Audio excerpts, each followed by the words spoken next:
everyone, வணக்கம் and welcome to my YouTube channel புத்தக வாசகி. நான் உங்க ஜனனி. ரீசெண்டாக சென்னை புக் ஃபேர் நடந்துட்டு இருக்கு YMCAல. அங்கே நான் என்னென்ன புக்ஸ் வாங்கினேன்றதை தான் உங்க கூட ஷேர் பண்ணிக்க போகிறேன். ஜென்ரலாக எனக்கு புக்ஸ் படிக்கிறது ரொம்ப பிடிக்கும். ஒவ்வொரு வருஷமும் நான் தவறாமல் புக் ஃபேர் விசிட் பண்ணிடுவேன். இந்த வருஷம் இது என்னோட 8th book fair. So first நான் தேசாந்திரி பதிப்பகத்தில் என்னென்ன புக்ஸ் வாங்கினேன்றதை ஷேர் பண்ணுறேன் கூட. ஃபர்ஸ்ட் புக் நாவல் எனும் சிம்போனி. இது ஒரு கட்டுரை தொகுப்பு. இதோட விலை பார்த்தீங்கன்னா 140 ரூபாய். இதோட பக்கங்கள் பார்த்தீங்கன்னா 149 பக்கங்கள் இருக்கு. இதுல மொத்தம் 22 கட்டுரைகள் இருக்கு. ரெண்டாவது, அப்போதும் கடல் பார்த்து கொண்டிருந்தது. இது ஒரு சிறுகதை தொகுப்பு. இதோட விலை பார்த்தீங்கன்னா 150 ரூபாய்.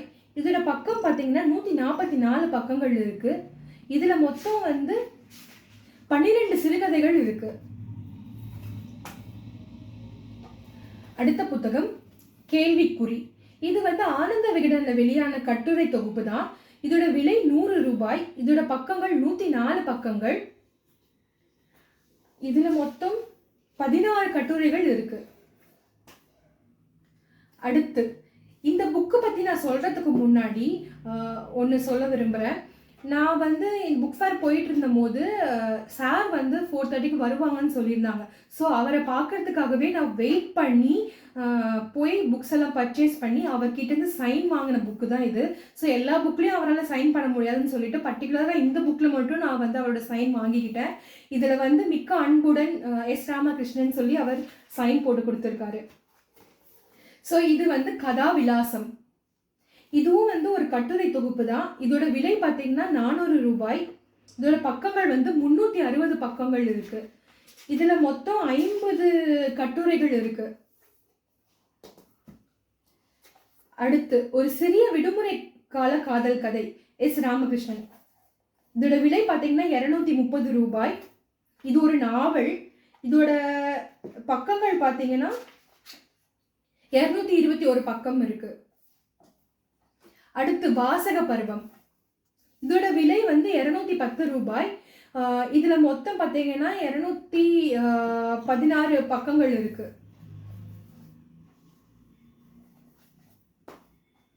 அடுத்து, இந்த டைட்டில் எனக்கு ரொம்ப பிடிச்சிருந்துச்சு. தனிமையின் வீட்டிற்கு 100 ஜன்னல்கள். இதோட விலை பார்த்தீங்கன்னா 150 ரூபாய்.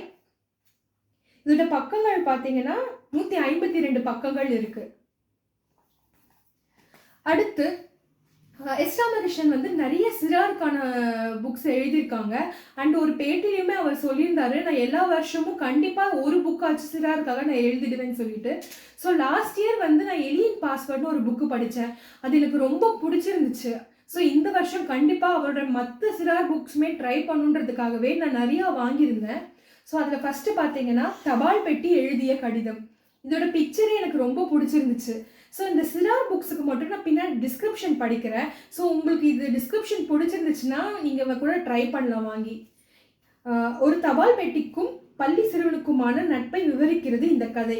எத்தனையோ கடிதங்களை பாதுகாத்து அனுப்பி வைத்த தபால் பெட்டி தன்னுடைய வாழ்நாளில் ஒரே ஒரு கடிதத்தை எழுதுகிறது. அந்த கடிதம் வழியே தனது கடந்த கால நினைவுகளை பகிர்ந்து கொள்கிறது. இதோட விலை பார்த்தீங்கன்னா 70 ரூபாய். இதுல மொத்தம் 56 பக்கங்கள் இருக்கு. அடுத்த புக்கு கால் முளைத்த கதைகள். இதுல பார்த்தீங்கன்னா இயற்கை குறித்த அறிதலை முன்வைத்து உலகெங்கும் சொல்லப்படுவரும் வாய்மொழி கதைகளின் தொகுப்பு. இதோட விலை பார்த்தீங்கன்னா 100 ரூபாய். இதுல மொத்தம் 95 பக்கங்கள் இருக்கு. அடுத்து, நீல சக்கரம் கொண்ட மஞ்சள் பேருந்து. அரசு பள்ளி ஒன்று கிராமப்புற மாணவர்களை அழைத்து வருவதற்காக பேருந்து ஒன்றை வாங்க விரும்புகிறது. இதற்கான முயற்சியில் பழைய மாணவர்கள் இணைந்து கொள்கிறார்கள். நீண்ட முயற்சியின் விளைவாக பள்ளிக்கு புதிய பேருந்து வாங்கப்படுகிறது. இதனால் தனியார் பள்ளி பேருந்திற்கும் அரசு பள்ளி பேருந்திற்கும் இடையில் போட்டி ஏற்படுகிறது. இது 2 பள்ளிகளின் போட்டியாக உருமாறுகிறது. இதில் ஏற்படும் வேடிக்கையான அனுபவங்களை சுவாரஸ்யமாக விவரிக்கிறார் எஸ் ராமகிருஷ்ணன். இதோட டிஸ்கிரிப்ஷன் எனக்கு ரொம்ப பிடிச்சிருக்கு. ஸோ கதையும் நல்லா இருக்கும்னு நினைக்கிறேன். இதோட விலை பார்த்தீங்கன்னா 70 ரூபாய். மொத்தம் 72 பக்கங்கள் இருக்கு. அண்ட் இதோட பிக்சரும் அழகா இருக்கு ஃப்ரண்ட் கவர். அடுத்து பொம்மைகளின் பேரரசன். இந்த கதையில் வரும் பொம்மைகளின் பேரரசன் முடிவில்லாத பயணத்தை மேற்கொள்கிறான். அவன் சொல்லும் கதைகளின் வழியே விசித்திரமான வாழ்க்கையையும் மனிதர்களும் அறிமுகமாகிறார்கள். நட்சத்திரங்களின் வீட்டை தேடும் ஆடும், கதை கேட்கும் மீன்களும், முதலையை வரையும் ஓவியனும், எரிமலைக்குள் கதை சொல்லும் பூர்வகுடிகளும் வியப்பூடுகிறார்கள். இதோட விலை 70 ரூபாய். மொத்தம் 54 பக்கங்கள் இருக்குதுல. அடுத்து அக்கடா. குழந்தைகள் எந்த பொருளையும் அதன் பயன்பாடு சார்ந்து மட்டும் யோசிப்பதில்லை. நாம் உயிரற்ற பொருட்கள் என நினைத்தவற்றிற்கு குழந்தைகள் உயிர் கொடுக்கிறார்கள். பொருட்களின் வினோத உலகிற்குள் பயணம் செய்ய விரும்புகிறார்கள். கதையில்லாத பொருட்கள் உலகின் நினைவிலிருந்து வேகமாக மறைந்து விடுகின்றன. மறதியின் பிடியிலிருந்து நினைவுகளை காப்பாற்றி சேகரம் செய்வதற்கு கதைகளே எளிய வழி. தலை பெரிதாக உள்ள ஒரு குண்டூசி தனது நண்பர்களை தேடி செல்லும் சுவாரஸ்யமான பயணமே இந்த சிறார் நாவல். இதோட விலை பார்த்தீங்கன்னா 130 ரூபாய். இதோட பக்கம் பார்த்தீங்கன்னா 117 பக்கம் இருக்கு. அடுத்து எனக்கு ரொம்ப பிடிச்சிருந்துச்சு இதோட டைட்டிலே, சிரிக்கும் வகுப்பறை. பள்ளிக்கூடம் என்பதே சித்திரவதைகளின் கூடாரமாகி போன சூழலில் கற்பனையும் அறிவுத்திறனும் கொண்ட ஒரு மாணவன் மனப்பாடம் செய்யும் கல்வி முறையால் தோற்று போகிறான். இதன் காரணமாக தண்டனையை அளிப்பதற்கென்றே உருவாக்கப்பட்ட விந்தையான பள்ளி ஒன்றில் சேர்க்கப்படுகிறான். அங்கு அவன் சந்திக்கும் பிரச்சனைகளை சுவாரஸ்யமாக விவரிக்கிறது சிரிக்கும் வகுப்பறை. சிறார்களுக்காக தொடர்ந்து எழுதி வரும் எஸ். ராமகிருஷ்ணன் கல்வி குறித்த விழிப்புணர்வை கதையாக்கி தந்திருக்கிறார். இது கண்டிப்பா எல்லாரும் படிக்கணும்னு சொல்லுவேன் நான். இதோட விலை பார்த்தீங்கன்னா 110 ரூபாய். மொத்தம் 120 பக்கங்கள் இருக்கு. அடுத்து ஆலிஸின் அற்புத உலகம். இது நம்ம இங்கிலீஷ் எல்லாருமே படிச்சிருப்போம்ல, ஆலிஸ் இன் வண்டர்லேண்ட். அந்த புக்கை தான் எஸ். ராமகிருஷ்ணன் தமிழ்ல மொழிபெயர்ச்சிருக்காரு. இதோட விலை பார்த்தீங்கன்னா 120 ரூபாய். இதுல மொத்தம் 111 பக்கங்கள் இருக்கு. அடுத்து விலங்குகள் பொய் சொல்வதில்லை. இதுல பாத்தீங்கன்னா வாங்கும் போது சொன்னாங்க இதுல மொத்தம் ஒரு 5 கதை கிட்ட உள்ள இருக்கும் அப்படின்னு சொல்லிட்டு. ஏன்னா இதுல இருக்கிற டைட்டிலே நான் தனித்தனியா எடுத்திருந்தேன். நான் என்னென்னட்டு சொல்லி டிஸ்கிரிப்ஷன்ல கொடுக்கல. உலகின் மிக சிறிய தவளை இதெல்லாம் ஆக்சுவலா தனியா ஒரு புக்காவே இருக்கு.